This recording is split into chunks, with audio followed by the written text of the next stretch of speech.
মায়ের বুকের দুধ শুকিয়ে গেছে, শিশুর কান্না। রাজন মনে করেছিলেন এটাই হয়তো শেষ ভরসা। আমি 6 জন মানুষ নিয়ে অনেক কষ্টে আছি, তার মানে চলতে পারতেছি না। যা টাকা কামাই এই আমরা 6 জন মানুষ যে টাকা দিয়ে কিছুই হয় না, তার মানে বিরাট অভাবে আছি। আর সুমা বুক ভরা কান্নায় বলেছিলেন, দুধ না থাকায় শিশুর কান্না সহ্য করতে না পেরে মাথায় এসেছিল সেই চিন্তা, কিন্তু মন কখনো তা মানতে পারেনি। একজন মাকে একটা সন্তানকে বিক্রি করতে চায় না, কী করবো, কষ্ট করে অনেক কষ্ট করে হয়ে গেছে। দুধের নেকা হয়তো জামাই কাজ কাম নাই, বেকার। আমরা 6 জন মানুষ কীভাবে চলতে অনেক কষ্ট মতো করে গেছে। এই জন্য বলছিলাম যে একটা বাচ্চা দিয়ে দেন।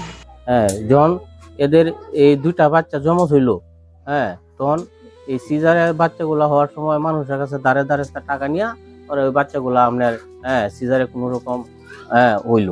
হওয়ার পরে বাসায় নিয়ে আসলে এই বাচ্চাগুলো খাওয়ানোর মতো এদের কোনো সামর্থ্য নাই।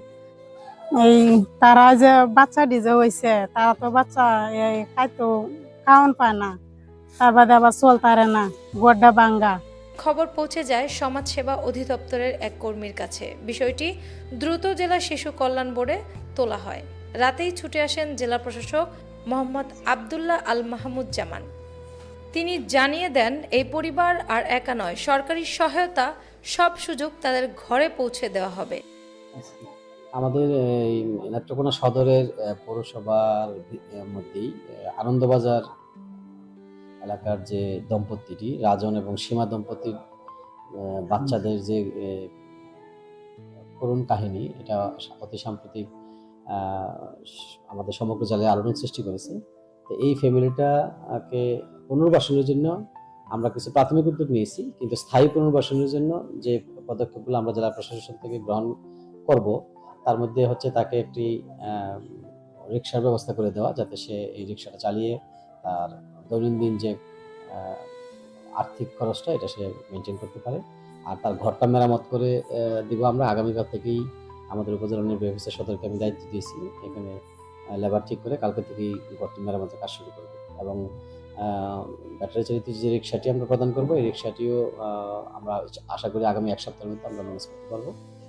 এবং তার বাচ্চার 1 বছরের দুধ আমরা একটা দোকানের সাথে কন্ট্যাক্ট করে দিব, যে আগামী 1 বছরের যে পরিমাণ কোটার দুধ লাগবে, ওই কোটার দুধটা ওই দোকান থেকে নিয়ে নিবে, আমরা এই টাকাটা পেমেন্ট করে দেবো। আর বড় যে ছেলেটা, তাকে 6 বছর বয়স যেটা, তাকে আমরা সরকারি শিশু পরিবারে রাখার জন্য তাদেরকে প্রস্তাব দিয়েছিলাম, তারা এই প্রস্তাবে রাজি হয়েছে।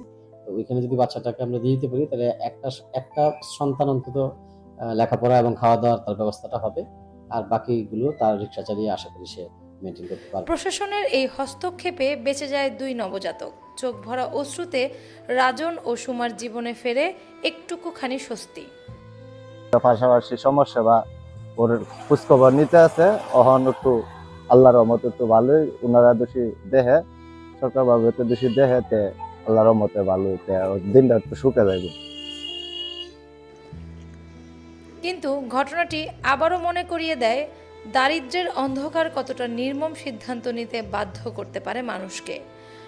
আলো ফিরলেও দুঃখের এই দাগ চিরকাল থেকে যায়, যেন জীবনের এক গভীর শিক্ষা। অ্যানি আক্তার, বাংলা বাজার পত্রিকা।